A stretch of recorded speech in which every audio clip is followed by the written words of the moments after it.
if you filmed yourself on green screen and you need to remove the green screen in Adobe Premiere, it's really easy to do.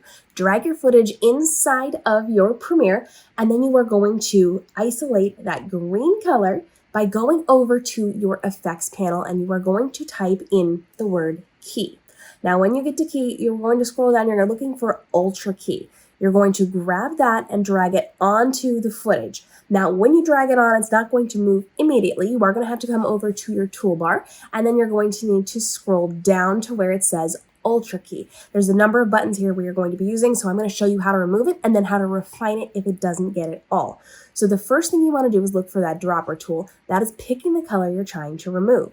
Now, your green screen is going to be very different than any of the pigments in human skin, so it should get most of it, and you're looking for a mid-tone green. So you'll see up at the top, we've got a little bit different green than right here in the middle. It's a little bit different than right here down below. So I'm going to click right on that mid-tone, and that did a pretty good job of removing it, but you can see there's still a little bit of a green halo around me. So from there, we're coming back over to our tools, and you are going to click on Matte Generation and go down to Pedestal. From Pedestal, you are going to scroll that up just a little bit. Usually it starts with 10, and you're going to be able to, you can see how we're refining it a little bit. So you can see down at the bottom corner, there's a little bit of gray here. When I move that all the way over, it's removing some of it, but it's also moving some of my hair. So I don't want all of it. I just want some of it, of that coloring, that halo effect gone. I don't want it to remove my hair. Now, if I need to continue to clean it up a little bit, you're going to go to Matte Cleanup. And from there, you're going to look for the choke. Choke is going to be what you are scrolling up on. And so you're just going to very easily be able to move that. And you can kind of see, look at the hair at the very bottom. When I'm moving it back and forth, you can see how much of that is going to be removed. So we don't want to do too much, but we do want to clean it up just a little bit.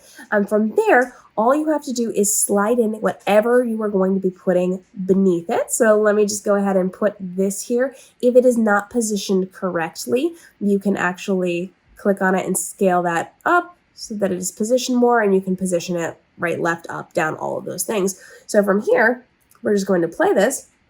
And you can see how now I am in front of this beautiful castle with the moon, and it was very easy for me to add that in. So if you have anything that's, flaring up down here, now you're just going to go back in, you're going to adjust the choke, and you're going to adjust your cleanup so that it makes it a little more effective for what you're doing and how you're going to be doing it. And it's really easy for you to then just remove that little bit of green screen so you can overlay your image on top of what other video you are going to be using. Follow along for more Adobe Premiere tutorials and how you can be leveling up your content to save time, effort, and stress to make this your most successful content creator year ever without all of the overwhelm of the work that you're having to do. We'll see you in the upcoming episodes.